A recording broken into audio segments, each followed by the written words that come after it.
kimsiz? Özümüz bir de gördü Allah'ımız. Biz bunu bacardıq. Kimsə bizə nəsə kömək eləmədi. Kişi kimi biz keçən il may ayının 22-sində bax bu meydançada söz verdik ki, biz gələn il çempion olacağıq. Və dedik, elədik.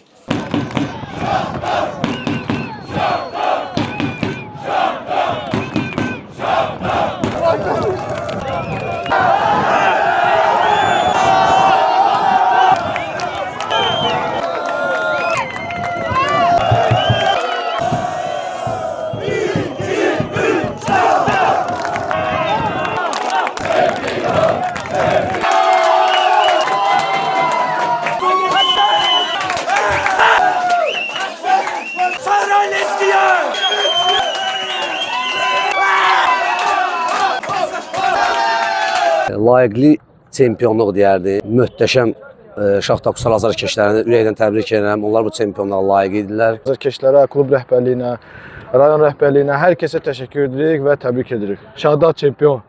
Biz hamımız stadion istəyirik inşallah. Nə qədər məsafələr uzaq olsa da çalışdıq. Az bir qism olsa da bütün oyunlara getək. 75 ili var. Şaxdağ böyük bir klubdur. Ənənəsi, adəti olan bir klubdur.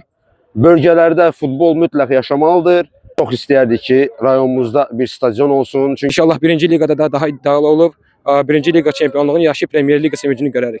Açığı bizim də stadiona dəhşət ehtiyacımız var. Çünki biz nə zaman, harda, nə vaxt istəsələr dəstək verməyə həmişə hazırıq. Səslərimizdən də görürsünüz ki, səslərimiz tam batıb, ancaq yenə də öz komandamıza dəstək verməyə hazırıq.